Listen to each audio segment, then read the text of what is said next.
नमस्कार। श्रीमद् वाल्मीकि रामायण अखंड पाठ में सुंदरकांड में हम आज पढ़ेंगे द्वाविंशः 22वां सर्ग। वही रावण जो सीता से बहुत मीठी मीठी बातें कर रहा था, वो सीता की फटकार खाने के बाद, सीता से सीख पाने के बाद सब ज्ञान भूल गया और उन्हें धमकाकर राक्षसियों के नियंत्रण में रखकर स्त्रियों सहित पुनः महल को लौट गया। और इस बार रावण सीता को 2 मास की अवधि देकर गया है सोच विचार करने के लिए। तो चलिए प्रारंभ करते हैं आज का पाठ। सीताया वचनम श्रुत्वा परुषम राक्षसेश्वरः प्रत्युवाच ततः सीतां विप्रियं प्रियदर्शनाम् यथा यथा सान्त्वयिता वश्यः स्त्रीणां तथा यथा यथा प्रियं वक्ता परिभूतस्तथा तथा सन्नियच्छति मे क्रोधं त्वयि कामः समुत्थितः द्रवतो मार्गमासाद्य हयानिव सुसारथिः वामः कामो मनुष्याणां यस्मिन् किल निबध्यते जने तस्मिन् त्वनुक्रोशः स्नेहश्च किल जायते एतस्मात् कारणान्न त्वां घातयति वरानने वधार्हाम् अवमानार्हाम् मिथ्या प्रव्रजने रताम्। तो सीता के कठोर वचन सुनकर राक्षस राज रावण ने उन प्रियदर्शना सीता को फिर एक अप्रिय सा उत्तर दिया। लोक में पुरुष जैसे जैसे स्त्रियों से अनुनय विनय करता है, वैसे वैसे वह उनका प्रिय होता जाता है, परंतु मैं तुमसे ज्यों ज्यों मीठे वचन बोलता हूँ त्यों ही त्यों तुम मेरा तिरस्कार करती जा रही हो। किंतु जैसे अच्छा सारथी कुमार्ग में दौड़ते हुए घोड़े को रोकता है, वैसे ही तुम्हारे प्रति जो मेरा प्रेम उत्पन्न हो गया है वही मेरे क्रोध को रोक रहा है। मनुष्यों में यह काम यानी यह प्रेम बड़ा ही टेढ़ा होता है। वह जिसके प्रति बंध जाता है उसी के प्रति करुणा और स्नेह उत्पन्न हो जाता है। हे सुमुखी, यही कारण है कि झूठे वैराग्य में तत्पर तथा वध और तिरस्कार के योग्य होने पर भी तुम्हारा मैं वध नहीं कर रहा हूँ।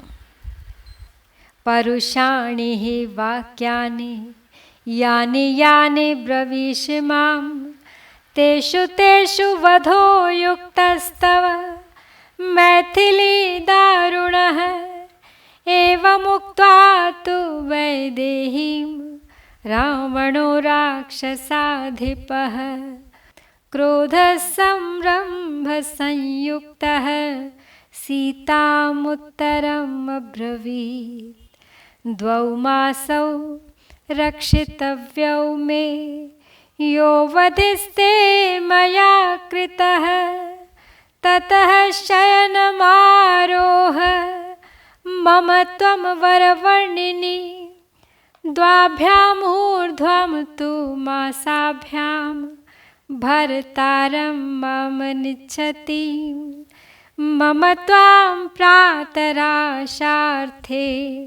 सूदाश्चेत्स्यन्ति खण्डशः तां भत्स्यमानां सम्प्रेक्ष्य राक्षसेन्द्रेण जानकीं देवगन्धर्वकन्यास्ता विषेदुर्विक्रीते क्षणाः।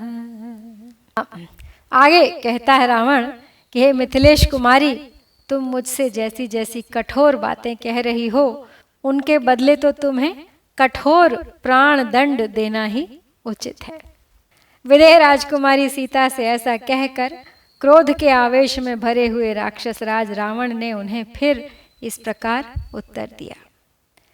हे सुंदरी, मैंने तुम्हारे लिए जो अवधि नियुक्त की है उसके अनुसार मुझे 2 महीने और प्रतीक्षा करनी है।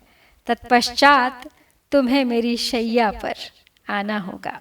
अतः याद रखो, यदि 2 महीने के बाद तुम मुझे अपना पति बनाना स्वीकार नहीं करोगी तो रसोइये मेरे कलेवे के लिए तुम्हारे टुकड़े टुकड़े कर डालेंगे। राक्षस राज रावण के द्वारा जनक नंदिनी सीता को इस प्रकार धमकाई जाती देख देवताओं और गंधर्वों की कन्याओं को बड़ा विषाद हुआ। उनकी आंखें विकृत हो गईं। ओष्ठ प्रकारैरपरा नेत्रैर्वक्त्रैस्तथा पराः सीतामाश्वासयामासुस्तर्जितां तेन रक्षसा। ताभिराश्वासिता सीता रावणं राक्षसाधिपम् उवाचात्महितं वाक्यं वृत्तशौटीर्यगर्वितं। नूनं न ते जनः कश्चिदस्मिन् हि श्रेयसि स्थितः। निवारयति यो न त्वां कर्मणो अस्माद्विगर्हितात्। मां हि धर्मात्मनः पत्नीं शचीमिव शचीपतेः। त्वदन्यस्त्रिषु लोकेषु प्रार्थयेन्मनसापि कः। राक्षसाधम रामस्य भार्याममिततेजसः।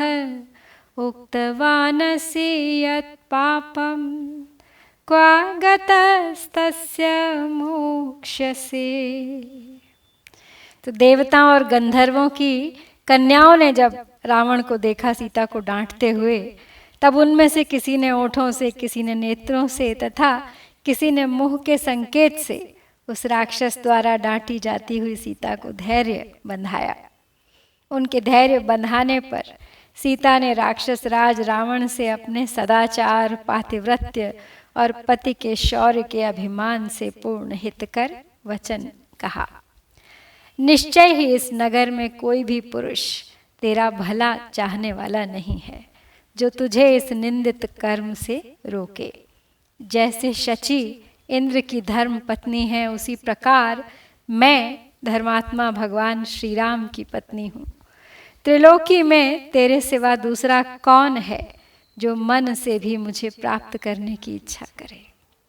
नीच राक्षस, तूने अमित तेजस्वी श्री राम की भार्या से जो पाप की बात कही है, उसके फल स्वरूप दंड से तू कहाँ जाकर छुटकारा पाएगा। यथा दृप्तश्च मातंगः शशश्च सहितौ वने तथा द्विरद्वद रामस्त्वं नीच शशवत् स्मृतः। सा त्वमिक्ष्वाकुनाथं वै क्षिपन्निह न लज्जसे। चक्षुषो विषये तस्य न यावदुपगच्छसि। इमे ते नयने क्रूरे विकृते कृष्णपिङ्गले क्षितौ नापतिते कस्मान्मामनार्य निरीक्षतः। तस्य धर्मात्मनः पत्नी स्नुषा दशरथस्य च कथं व्याहरतो मां तेन जिह्वा पापशीर्यति। असन्देशात् तु रामस्य तपसश्चानुपालनात् न त्वां कुर्मि दशग्रीव भस्म भस्मार्ह तेजसा। तो उत्तर में सीता अब रावण से कुछ कह रही हैं। कहती हैं कि जिस प्रकार वन में कोई मतवाला हाथी और कोई खरगोश दैववश एक दूसरे के साथ युद्ध के लिए तुल जाए, वैसे ही भगवान श्री राम और तू है नीच निशाचर। भगवान राम तो गजराज के समान है और तू खरगोश के तुल्य है। अरे नीच राक्षस, इक्ष्वाकुनाथ श्री राम का तिरस्कार करते हुए तुझे लज्जा नहीं आती? तू जब तक उनकी आंखों के सामने नहीं जाता तब तक जो चाहे कह ले। अनार्य, मेरी ओर दृष्टि डालते समय तेरी ये क्रूर और विकार युक्त काली पीली आंखें पृथ्वी पर क्यों नहीं गिर पड़ी? मैं धर्मात्मा श्री राम की धर्म पत्नी और महाराज दशरथ की पुत्र वधू हूँ। पापी, मुझसे पाप की बातें करते समय तेरी जीभ क्यों नहीं गल जाती है? दशमुख रावण, मेरा तेज ही तुझे भस्म कर डालने के लिए पर्याप्त है। केवल श्री राम की आज्ञा न होने से और अपनी तपस्या को सुरक्षित रखने के विचार से मैं तुझे भस्म नहीं कर रही हूँ। नापहर्तुम् अहं शक्या तस्य रामस्य धीमतः विधिस्तव वधार्थाय विहितो नात्र संशयः। शूरेण धनद भ्रात्रा बलैः समुदितेन च अपोह्य रामं कस्माचित् दारचौर्यं त्वया कृतम्। सीताया वचनं श्रुत्वा रावणो राक्षसाधिपः विवृत्य नयने क्रूरे जानकीमन्ववेक्षत। नीलजीमूतसङ्काशो महाभुज शिरोधरः सिंहसत्त्वगतिः श्रीमान् दीप्तजिह्वोग्रलोचनः। चलाग्रमुकुटप्रांशुश्चित्रमाल्यानुलेपनः रक्तमाल्याम्बरधरस्तप्ताङ्गद विभूषणः। श्रोणीसूत्रेण महता मेचकेन सुसंवृतः अमृतोत्पादने नद्धो भुजंगेनेव मंदरः। सीता रावण से आगे कहती हैं कि मैं मतिमान श्री राम की भार्या हूँ। मुझे हर ले आने की शक्ति तेरे अंदर नहीं थी। निस्संदेह तेरे वध के लिए ही विधाता ने यह विधान रच दिया है। तू तो बड़ा शूरवीर बनता है, कुबेर का भाई है और तेरे पास सेनाएं भी बहुत हैं, और फिर श्री राम को छल से दूर हटाकर क्यों तूने उनकी स्त्री की चोरी की है? सीता की ये बातें सुनकर राक्षस राज रावण ने उन जनक दुलारी की ओर आंखें तरेर कर देखा। उसकी दृष्टि से क्रूरता टपक रही थी। वह नील मेघ के समान काला और विशाल काय था। उसकी भुजाएं और ग्रीवा बड़ी थी। वह गति और पराक्रम में सिंह के समान दिखाई दे रहा था। उसकी जीभ आग की लपट के समान लपलपा रही थी और नेत्र बड़े भयंकर प्रतीत होते थे। क्रोध के कारण उसके मुकुट का अग्रभाग हिल रहा था, जिससे वह बहुत ऊंचा जान पड़ता था। उसने तरह तरह के हार और अनुलेपन धारण कर रखे थे तथा पक्के सोने के बने हुए बाजूबंद उसकी शोभा बढ़ा रहे थे। वह लाल रंग के फूलों की माला और लाल वस्त्र पहने हुए था।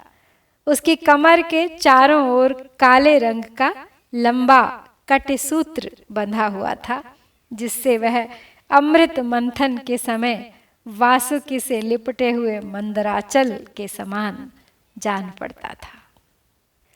ताभ्याम सा परिपूर्णाभ्याम भुजाभ्याम राक्षसेश्वरः शुशुभे अचल संकाशः श्रृंगाभ्यामिव मंदरः तरुणादित्यवर्णाभ्याम कुंडलाभ्याम विभूषितः रक्तपल्लव पुष्पाभ्याम शोकाभ्यामिवाचलः सकल्पवृक्ष प्रतिमो वसन्तैव मूर्तिमान् श्मशान चैत्य प्रतिमो भूषितो अपि भयंकरः। अवेक्षमाणो वैदेहीं कोपसंरक्तलोचनः उवाच रावणः सीतां भुजंगैव निःश्वसन्। तो पर्वत के समान विशालकाय राक्षस राज रावण अपनी दोनों परिपुष्ट भुजाओं से उसी प्रकार शोभा पा रहा था मानो दो शिखरों से मंदराचल सुशोभित हो रहा हो। प्रातः काल के सूर्य की भांति अरुण पीत कांति वाले दो कुंडल उसके कानों की शोभा बढ़ा रहे थे, मानो लाल पल्लवों और फूलों से युक्त दो अशोक वृक्ष किसी पर्वत को सुशोभित कर रहे हो। वह अभिनव शोभा से संपन्न होकर कल्प वृक्ष एवं मूर्तिमान वसंत के समान जान पड़ता था। आभूषणों से विभूषित होने पर भी श्मशान चैत्य यानी मरघट में बने हुए देवालय की भांति भयंकर प्रतीत होता था।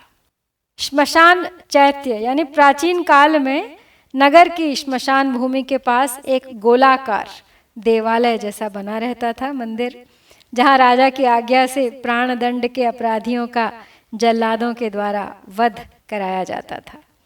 जब वहां किसी को प्राण दंड देने का अवसर आता था तब उस देवालय को लीप पोत कर फूलों की बंधनवारों से सजा दिया जाता था और उस विभूषित श्मशान चैत्य को देखते ही लोग यह सोचकर भयभीत हो उठते थे कि आज यहाँ किसी के जीवन का अंत होने वाला है। इस तरह जैसे वह श्मशान चैत्य विभूषित होने पर भी भयंकर लगता था, उसी प्रकार रावण सुंदर श्रृंगार करके भी सीता को भयानक ही प्रतीत होता था, क्योंकि वह उनके सतीत्व को नष्ट करना चाहता था। तो रावण ने क्रोध से लाल लाल आंखें करके सीता की ओर देखा और फुफकारते हुए सर्प के समान लंबी सांसें खींचकर अब उनसे इस प्रकार बोला। अनयेनाभिसंपन्नम् अर्थहीनम् अनुव्रते नाशयाम्यहम् अद्य त्वां सूर्यः सन्ध्यामिवौजसा। इत्युक्त्वा मैथिलीं राजा रावणः शत्रुरावणः सन्ददर्श ततः सर्वा राक्षसीर्घोरदर्शनाः। प्रियाः एकाक्षीमेककर्णां च कर्णप्रावरणां तथा गोकर्णीं हस्तिकर्णीं च लम्बकर्णीं कर्णिकाम्। हस्तिपद्यश्वपद्यौ च गोपदीं पादचूलिकाम् एकाक्षीमेकपादीं च पृथुपादीमपादिकाम्। अतिमात्र शिरो ग्रीवा मतिमात्र कुचोदरी अतिमात्रास्य नेत्रां च दीर्घजिह्वानखामपि अनासिकां सिंहमुखीं गोमुखीं सुकरीमुखीं यथा मध्वशगा सीता क्षिप्रं भवति जानकी तथा कुरुत राक्षस्यः सर्वाः क्षिप्रं समेत्य वा प्रतिलोमानुलोमैश्च सामदानादिभेदनैः। तो रावण अब फुफकारते हुए सर्प के समान सीता से कह रहा है कि हे अन्यायी और निर्धन मनुष्य का अनुसरण करने वाली नारी, जैसे सूर्यदेव अपने तेज से प्रातःकालिक संध्या के अंधकार को नष्ट कर देते हैं, उसी प्रकार आज मैं तेरा विनाश किए देता हूँ। मिथिलेश कुमारी से ऐसा कहकर शत्रुओं को रुलाने वाले राजा रावण ने भयंकर दिखाई देने वाली समस्त राक्षसियों की ओर देखा।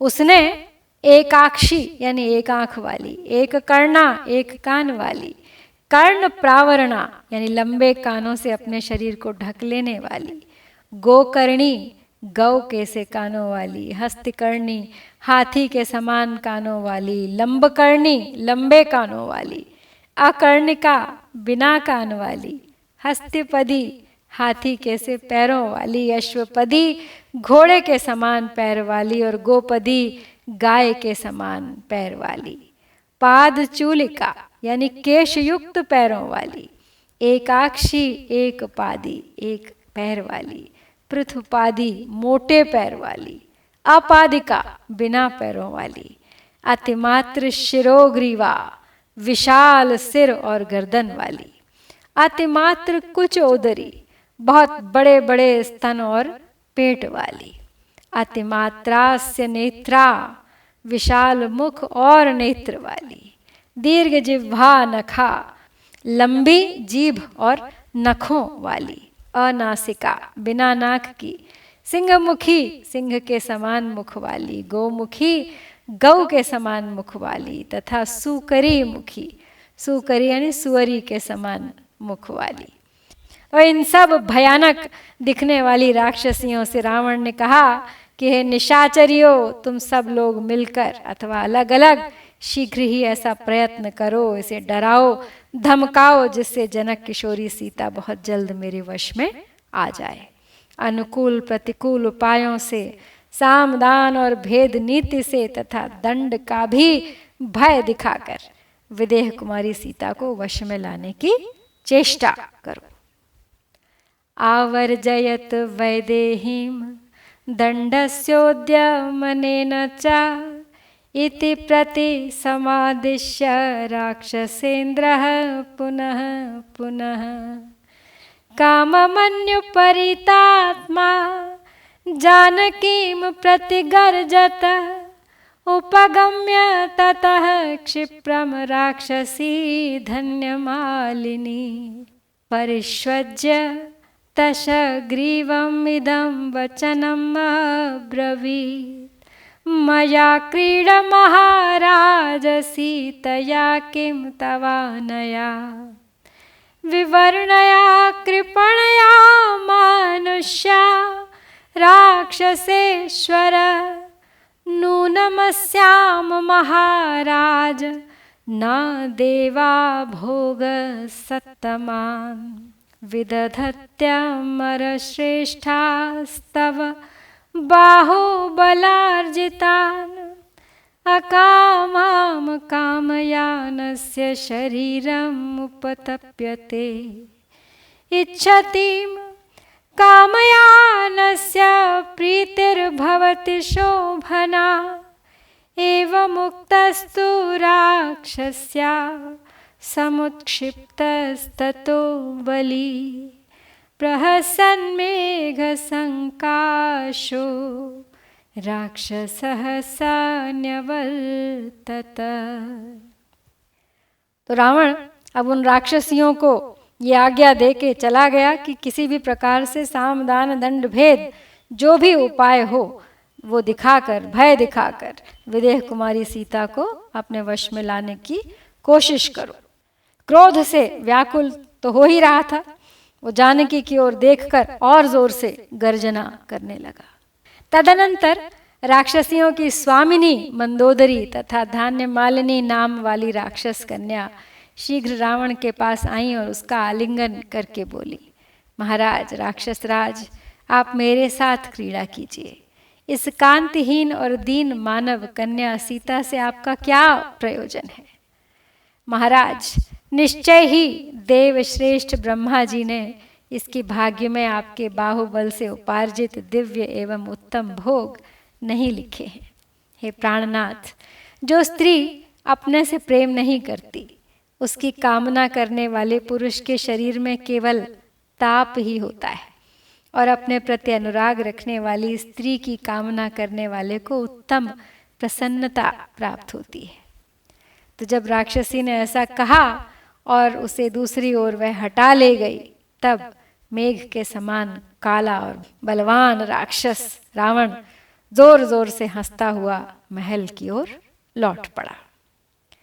प्रस्थितः स दशग्रीवः कंपयन्निव मेदिनीं ज्वलद्भास्करसङ्काशं प्रविवेश निवेशनम् देवगन्धर्वकन्याश्च नागकन्याश्च तास्ततः परिवार्य दशग्रीवं प्रविशुस्ता गृहोत्तमम् सा मैथिलीं धर्मपरामवस्थितां प्रवेपमानां परिभर्त्स्य रावणः विहाय सीतां मदनेन मोहितः स्वमेव वेश्म प्रविवेश रावणः। तो अपनी स्त्रियों के समझाने पर अब रावण अपने महल की ओर लौट पड़ा है। अशोक वाटिका से प्रस्थित होकर पृथ्वी को कंपित सी करते हुए दशग्रीव ने उद्दीप्त सूर्य के समान प्रकाशित होने वाले अपने भवन में प्रवेश किया। तदनंतर देवता, गंधर्व और नागों की कन्याएं भी रावण को सब ओर से घेर कर उसके साथ ही उस उत्तम राजभवन में चली गईं। तो इस प्रकार अपने धर्म में तत्पर, स्थिर चित्त और भय से कांपती हुई मिथिलेश कुमारी सीता को धमकाकर काम मोहित रावण अपने ही महल में वापस लौट गया। इस प्रकार यहाँ पर श्री वाल्मीकि निर्मित आर्ष रामायण आदि काव्य के सुंदर कांड में 22वां सर्ग पूरा होता है। इत्यार्षे श्रीमद् रामायणे वाल्मीकिये आदिकाव्ये सुंदरकांडे 22 सर्गः। ओम श्री सीतारामचंद्राभ्यां नमः।